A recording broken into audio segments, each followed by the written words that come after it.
Okay, I am excited for this one. This is a little bit different, something we haven't seen before.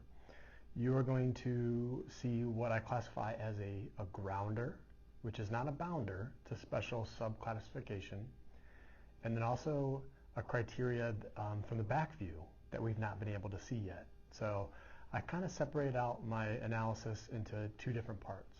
We've got the classification-based system where you're classifying the runners in three different classifications: overstriding, bounding, or posture. There's also another more advanced one that's a little bit more detailed that I'm going to reserve for my therapists, my trainers, my people that are actually working with like a rehab perspective or looking for more than just your typical basic.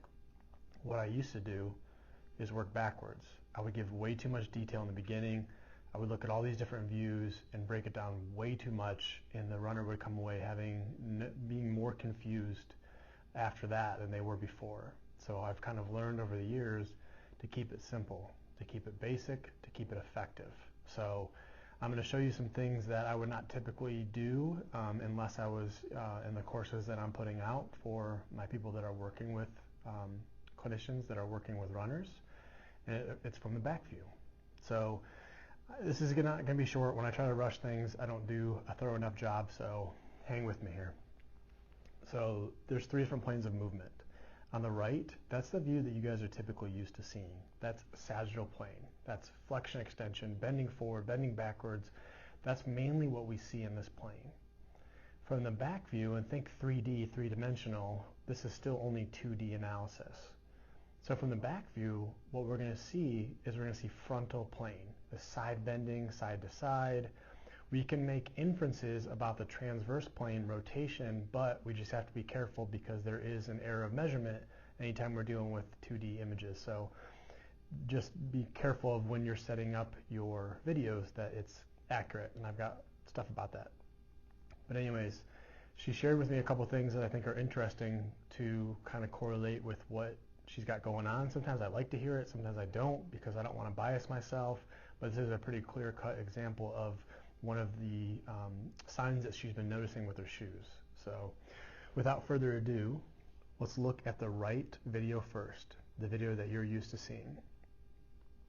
Again, letting it play through, looking at overall head position, girls with the ponytails, we can get an idea from that, arm swing, posture. Okay, let's go ahead and break it down. So, initial foot flat, we're looking when that foot first becomes all the way flat, right there. So now again, my criteria is I want to look at the tibia and the torso. So this is for overstriding. So you'll see a lot of this stuff goes hand in hand. The posture, the landing, that's why sometimes people fail more than one criteria at a time, but because you'll see with her posture, I'm going to give it away, she's going to be a locked runner, leaning her weight back. You can see how those lines are not parallel. They're close, but they're not parallel. Because her weight is sitting a little bit back, in theory, how I define overstriding is anything slowing you down. So she's going to be slowed down because she's leaning her torso back. So hopefully you guys can see that. So moving on to the next one, mid stance, lowest position, arms and thighs are parallel. I'm going to take those lines and just make sure, again, we're looking at the same markers to see is she a limp runner or a locked runner. Limp runner is kind of obvious. You'll see the nose past the knees, so it's kind of either or. So I always say if it makes a V, what does that mean? That's a locked runner. And when I say the word locked loosely, she's not necessarily locking out her lumbar spine, but you can clearly see her weight is sitting back. If we were to bring this picture to life without the momentum of forward movement, what would happen? She would collapse backwards. She's kind of sitting back like she's skiing. Her weight's backwards.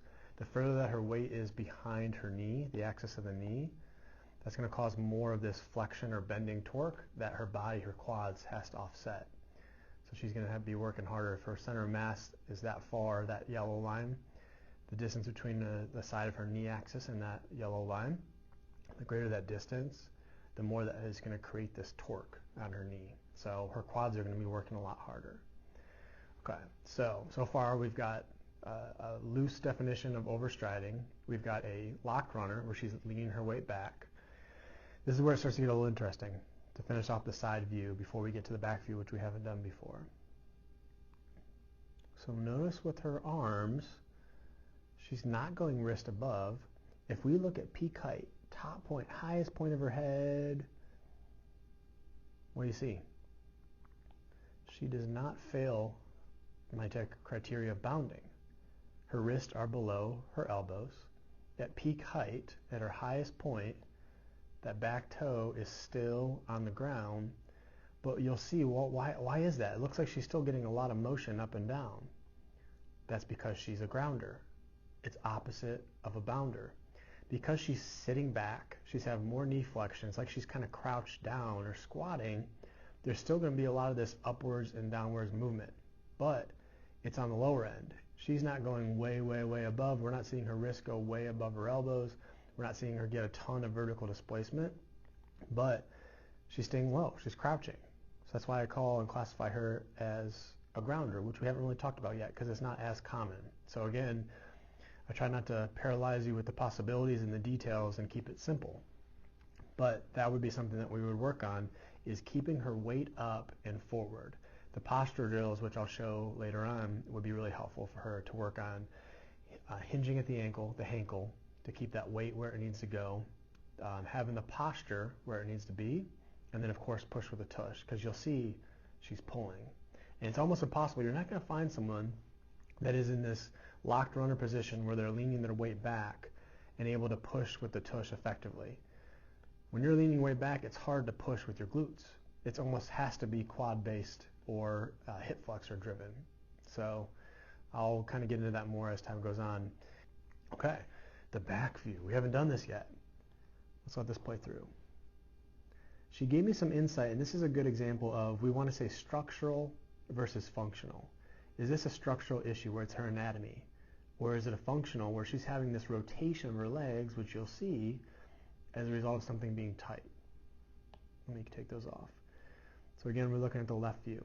So when we see this view here of this mid-stance position where both thighs are parallel, she's at her lowest point, right there. They split people down the middle, and yes, it does look like her knees are collapsing in, but think about it, her weight's back. Of course it's going to be in this kind of crouched down position. So the thing that I want to show you guys is I have a criteria, call it criteria 9 and 10, where the wrist should always be inside the elbows and the ankles should always be inside of the knees. Or you could say, don't let the ankles go outside of the knees, don't let the wrist go outside the elbows. What does that mean if she's doing that? Look at the arm. So it's not super significant, but you'll notice she's twisting a lot. She's rotating a lot. Think of like a corkscrew. She's rotating her body side to side. She's twisting. Running forward, we don't want to twist. We want to turn just enough to allow the normal mechanics of us moving forward, but we don't want to be too twisty. And when our arms are out like that and stiff, we almost have to twist because our arms aren't really assisting in the forward momentum or forward movement. Can you guys see that? So because of that, she's going to twist and rotate in her spine a little bit more to try to help assist the legs. See if you can see that again. So you see that little kick out with her foot, and then she crosses midline.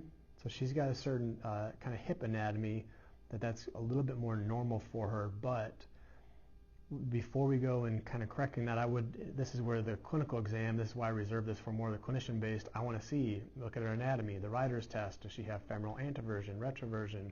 Is it her what is it? So before we go correcting stuff, but regardless, you'll see, I want to correct that twisting. No matter if it's her anatomy or not, when she's twisting like that, do you see that? Twisting, twisting, twisting.